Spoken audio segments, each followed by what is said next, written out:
chased me out with a knife. I knew she wasn't going to stab me, but I wasn't going back in that house. And to me, it was like, it's time to be free. It's time to figure this out. So I slept up on top hill, and then it rained. And I moved into a person's laundry room.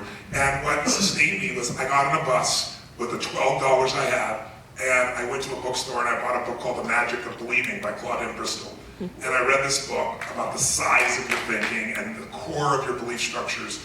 And I just started to program my mind. I started to create this Tony Robbins guy starting right then and there. And then I would go to the library because I'm that old. I'm old enough to remember there wasn't a World Wide Web in those days. So I would go and read biographies. A, it was warm and it wasn't raining. And B was, I need to feed my mind. And what that taught me was, I had a different peer group. My peer group was Kennedy and King, you know, as opposed to Joe and somebody else who really didn't have the same drives or desires I did to touch people or to learn or to grow. And so my original teacher was a man named Jim Rohn, and he used to say, leaders are readers. He used to say, read 30 minutes a day, no matter what, not the internet, not shit that's been sent to you or text to you, but literally go for a real book that has philosophy or strategy or tools that feed your mind. And he said, skip a meal, but don't skip the 30 minutes. So I originally did that. Then I'd be so busy, I'd start to miss, and I'd beat myself up about it. I said, there's no beat up, there's just a better strategy. So I started listening to audio programs. Because you can do that way you drive in your car. I call it net time, no extra time. So driving in my car, working out, you're going for a run, cleaning the house, whatever it was. So for me, in the environment you're in, I would be in a situation, and I've worked in those environments, where I would be looking for the people in that group like yourself that are true leaders, and I would make sure that the peer group that you develop with these young men is so strong. I bring people in, I will be happy, and I will come back for you to Detroit sometime if you want me to give my 2 cents, which maybe I'll pay.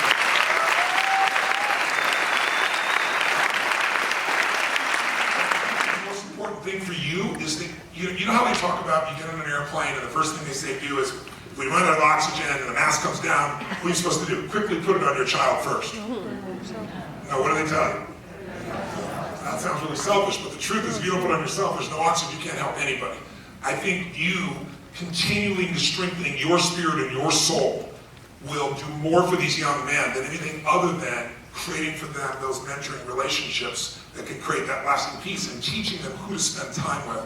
And if there aren't role models, then the next best thing is to go. We live in a world with a web where you can be mentored by anyone. You can study anyone. You know, you want to know business, you can follow Richard Branson, you can read his blogs, you can learn whatever you want to learn. We live in a totally different world. There is no excuse for anyone in the world we live in today to not have the resources they want to achieve something, with the exception of, I don't think a mother who's addicted to crack is going to suddenly pull herself up by the bootstraps. That's horseshit, that's political thinking that's extreme on one side that is wrong. But I do believe that anyone can, I know anyone can, if someone cares for them. And we all have moments. You know, in the film I talked about, you know, a moment of grace when that Mr. Cobb, for example, saw more of me than I saw in myself. That's not the only grace I've had in my life or yours. We have it all the time. Just the question is, do we acknowledge it? And I found the more you acknowledge grace, the more grace you have. So I think you're a moment of grace for these men, and I'm not blowing smoke, for you to be here, for you to be looking for those answers. And I think I'd like to invest in you first. So I'd like to have you come to Date with Destiny and unleash the power.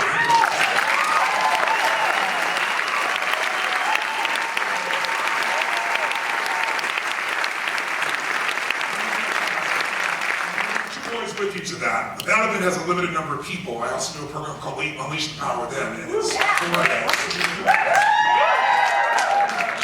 program has like 10,000 people, so you can bring, if you want to say, Tony, I want to bring 20 or 30 people, I'll let you bring 20 or 30 is my guess.